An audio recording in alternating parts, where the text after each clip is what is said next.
नमस्कार मित्रों, आपका स्वागत है हमारे चैनल पर। आने वाले कुछ एपिसोड्स में हम महाभारत युद्ध के 10वें दिन पर प्रकाश डालेंगे, जहां भीष्म पितामह, जिन्हें इच्छा मृत्यु का वरदान प्राप्त था, उनके वध की कथा का वर्णन करेंगे। इस भाग में जानें उस दिन के आरंभ की कुछ महत्वपूर्ण घटनाएं। तो हमारे साथ जुड़े रहें और हमारे चैनल को सब्सक्राइब करना न भूलें। धन्यवाद। पांडव सेना सूर्योदय के समय नगाड़ों की ध्वनि और चारों ओर दूध जैसे सफेद शंखों की ध्वनि के साथ युद्ध के लिए प्रस्थान करती है। उन्होंने शिखंडी को अपनी सेना के अग्रभाग में रखा। वे एक ऐसी पंक्ति बनाकर आगे बढ़े जो सभी शत्रुओं को नष्ट कर सकती थी। शिखंडी को सभी सैनिकों के सबसे आगे रखा गया था। भीमसेन और अर्जुन उनके रथ की रक्षा कर रहे थे। उनके पीछे द्रौपदी के पुत्र और वीर अभिमन्यु थे। उनके पीछे पंचालों द्वारा संरक्षित धृष्टद्युम्न था। धृष्टद्युम्न के पीछे महाराज युधिष्ठिर, नकुल और सहदेव गर्जना करते हुए आगे बढ़ रहे थे। उनके पीछे विराट अपने सैनिकों के साथ थे। उनके बाद द्रुपद की सेना थी। 5 कैकेय बंधु और वीर धृष्टकेतु पांडव सेना के पिछले भाग की रक्षा कर रहे थे। अपनी विशाल सेना को इस प्रकार व्यवस्थित करके पांडव कौरव सेना के विरुद्ध युद्ध के लिए तैयार होकर आगे बढ़े। उसी प्रकार कौरवों ने महाबली रथी भीष्म को अपनी पूरी सेना के अग्रभाग में रखते हुए पांडवों के विरुद्ध आक्रमण किया। वे अजय योद्धा धृतराष्ट्र के महाबली पुत्रों द्वारा संरक्षित थे। उनके बीच एक महान धनुर्धर द्रोणाचार्य थे और उनके महाबली पुत्र अश्वत्थामा थे। उनके पीछे भगदत्त अपनी सेना के साथ थे। भगदत्त के पीछे कृपाचार्य और कृतवर्मा थे। उनके पीछे कंबोज के शक्तिशाली शासक सुदक्षिण, मगध के राजा जैतसेन, सुबल का पुत्र शकुनी और बृहदबल थे। इसी प्रकार अन्य सभी राजा जो महान धनुर्धर थे, धृतराष्ट्र की सेना के पिछले भाग की रक्षा कर रहे थे। सभी पांडव योद्धा भीष्म पर आक्रमण करने के लिए दौड़े। भीष्म ने चारों ओर तीखे तीर चलाए, जिनका स्पर्श इंद्र के वज्र के समान प्रतीत हो रहा था। शत्रु के लिए वे भयंकर रूप धारण करते हुए दिखाई दे रहे थे। युद्ध में लड़ते हुए उनका विशाल धनुष, जो इंद्र के धनुष जैसा था, हमेशा खींचा हुआ रहता था। इस युद्ध में उनके कौशल को देखकर धृतराष्ट्र के पुत्र अत्यंत आह्लादित हो गए और उन्होंने उन्हें सम्मान दिया। युद्ध के 10वें दिन भीष्म ने अपने तीखे बाणों से शिखंडी की सेना को आग की तरह नष्ट कर दिया। फिर शिखंडी ने 3 बाणों से उनके सीने पर प्रहार किया। क्रोध से उत्तेजित होकर, लेकिन शिखंडी से युद्ध न करने का निश्चय कर चुके भीष्म ने कहा, चाहे तुम मुझे मारने का प्रयास करो या न करो, मैं कभी तुमसे युद्ध नहीं करूंगा। इन शब्दों को सुनकर क्रोध से अंधे शिखंडी ने भीष्म से कहा, हे महाबली, मैं जानता हूं कि तुम क्षत्रिय वंश के विनाशक हो और मैंने तुम्हारी शक्ति के बारे में बहुत सुना है। तुम्हारी शक्ति को जानकर भी आज मैं तुमसे लड़ूंगा, पांडवों को प्रसन्न करने और अपने आत्मसम्मान के लिए। हे शत्रुनाशक, आज मैं तुमसे युद्ध करूंगा। मैं तुम्हें अवश्य मारूंगा और मैं यह प्रतिज्ञा करता हूं। मेरे इन शब्दों को सुनकर वही करो जो तुम्हें करना चाहिए। चाहे तुम मुझे मारने का प्रयास करो या न करो, तुम जीवित नहीं बचोगे। हे सदा विजय रहने वाले भीष्म, इस संसार को अंतिम बार देख लो। शिखंडी ने यह कहकर भीष्म को 5 सीधे बाणों से भेद दिया। उनके शब्दों को सुनकर महाबली रथी अर्जुन ने शिखंडी को भीष्म के संहारक के रूप में मानते हुए उन्हें प्रेरित किया। मैं तुम्हारे पीछे रहकर अपने बाणों से शत्रु को पराजित करूंगा। क्रोध में उत्तेजित होकर तुम भीष्म पर आक्रमण करो। महाबली भीष्म तुम्हें युद्ध में परेशान नहीं कर पाएंगे। इसलिए हे महाबली, भीष्म से पूरे जोश के साथ लड़ो। यदि तुम आज भीष्म को नहीं मारते तो तुम और मैं दोनों ही संसार के लिए उपहास का पात्र बन जाएंगे। इस महान युद्ध में हे वीर, ऐसा कार्य करो जिससे हमें अपमान का सामना न करना पड़े। तुम पितामह को मारो। द्रोण के पुत्र कृपाचार्य, सुयोधन, चित्रसेन, विकर्ण, सिंधु के राजा जयद्रथ, वीर भगदत्त, सोमदत्त के पुत्र, त्रिगर्त के राजा और अन्य सभी महान रथियों को मैं रोक लूंगा। उस युद्ध में लड़ते हुए भीष्म का न तो धनुष टूट रहा था और न ही रथ को कोई क्षति पहुंच रही थी। वे सीधे बाणों से शत्रु का वध कर रहे थे। कौरव सेना के हजारों महाबली रथी, हाथी और सजे हुए घोड़े पितामह के नेतृत्व में युद्ध के लिए आगे बढ़ रहे थे। अपनी प्रतिज्ञा के अनुसार सदा विजयी भीष्म लगातार पांडवों की सेना का वध कर रहे थे। पंचाल और पांडव उस महान धनुर्धर का सामना नहीं कर पा रहे थे।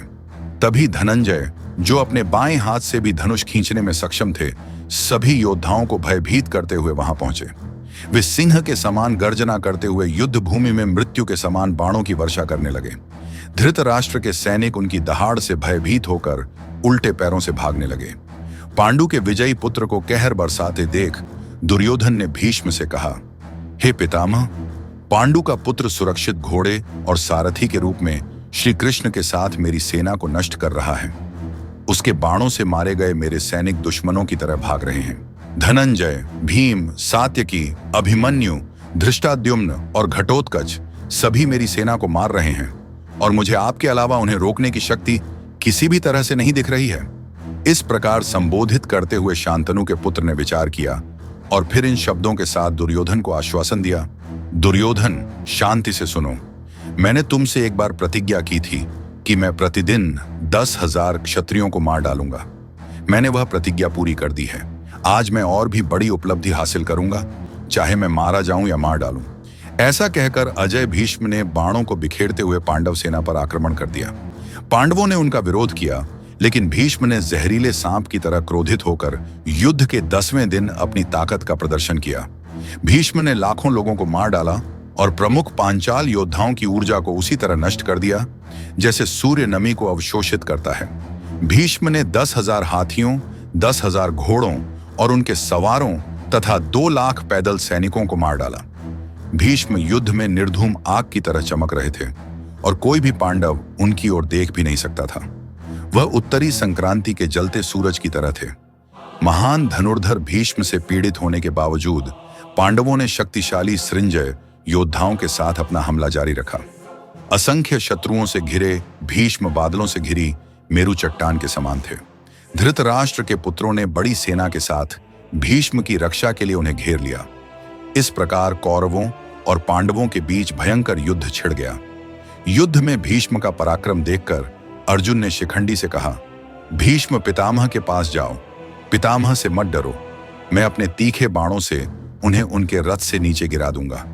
अर्जुन के शब्दों को सुनकर शिखंडी और अभिमन्यु के साथ मिलकर भीष्म पर हमला किया। नकुल, सहदेव, राजा युधिष्ठिर और बाकी योद्धाओं ने धृतराष्ट्र के पुत्रों की उपस्थिति में भीष्म पर हमला किया। चित्रसेन ने चेकितान पर हमला किया, जो भीष्म की ओर बढ़ रहा था। कृतवर्मन ने भीष्म के पास धृतद्युम्न का विरोध किया, जबकि सोमदत्त के पुत्र ने भीमसेन का विरोध किया। विकर्ण ने नकुल का विरोध किया और कृपा ने सहदेव का। दुर्मुख ने राक्षस घटोत्कच का सामना किया। दुर्योधन ने स्वयं सात्यकी का विरोध किया। सुदक्षिणा ने अभिमन्यु का विरोध किया और अश्वत्थामा ने विराट और द्रुपद का विरोध किया। द्रोण ने राजा युधिष्ठिर का विरोध किया। दुशासन ने अर्जुन का विरोध किया, जो शिखंडी के साथ भीष्म की ओर बढ़ रहा था। अन्य योद्धाओं ने भीष्म की ओर बढ़ रहे पांडव योद्धाओं का विरोध किया। क्रोधित होकर धृतद्युम्न ने अकेले भीष्म पर आक्रमण किया और सैनिकों को चिल्लाया, देखो, अर्जुन भीष्म के विरोध में आगे बढ़ रहा है। बिना किसी डर के गंगा के पुत्र पर आक्रमण करो। भीष्म तुमसे युद्ध नहीं कर पाएंगे। अपने सेनापति की बात सुनकर पांडव योद्धा खुशी खुशी भीष्म के रथ की ओर दौड़ पड़े। धृतराष्ट्र की सेना ने उनका प्रसन्नतापूर्वक प्रतिरोध किया। दुशासन ने भय छोड़कर भीष्म की रक्षा के लिए अर्जुन पर आक्रमण किया। पांडवों ने भी भीष्म के रथ के चारों ओर धृतराष्ट्र के पुत्रों पर आक्रमण किया। अर्जुन दुशासन के रथ तक पहुंचे, लेकिन आगे नहीं बढ़ सके। जैसे भूमि समुद्र का विरोध करती है, वैसे ही दुशासन ने अर्जुन का विरोध किया। दोनों ही सूर्य और चंद्रमा के समान दुर्जय थे और क्रोध से भरे हुए थे। प्रत्येक एक दूसरे को मारने की इच्छा रखते थे। वे पुराने समय की माया और इंद्र के समान भयंकर युद्ध में भिड़ गए। युद्ध में दुशासन ने अर्जुन को 3 और वासुदेव को 20 बाणों से घायल कर दिया। क्रोधित होकर अर्जुन ने जवाबी कार्रवाई करते हुए दुशासन को 100 बाणों से घायल कर दिया, जो उसके कवच में घुस गए और खून बहने लगा। बदले में दुशासन ने अर्जुन पर 5 बाण मारे और फिर माथे पर 3 बाण मारे। अर्जुन ने क्रोधित होकर दुशासन पर उसी प्रकार आक्रमण किया जिस प्रकार क्रोधित राहु ने चंद्रमा पर आक्रमण किया था। दुशासन ने कई तीखे बाणों से जवाबी हमला किया, लेकिन अर्जुन ने उसके धनुष को काट दिया और उसके रथ को विभाजित कर दिया, जिससे भयंकर बाणों की बौछार हो गई। दुशासन अर्जुन के तीरों को रोकने और काटने में कामयाब रहा, जो एक उल्लेखनीय उपलब्धि थी, और फिर उसने कई तीखे बाणों से अर्जुन को घायल कर दिया। प्रिय दर्शकों, इस एपिसोड को देखने के लिए आपका धन्यवाद। अगले कुछ एपिसोड्स में हम देखेंगे कि कैसे भीष्म पितामह ने अपने अंतिम युद्ध के समय में पांडवों का सामना किया। क्या पांडव उन्हें हराने में सफल होंगे? जानने के लिए देखते रहें हमारी महाभारत की सीरीज। धन्यवाद।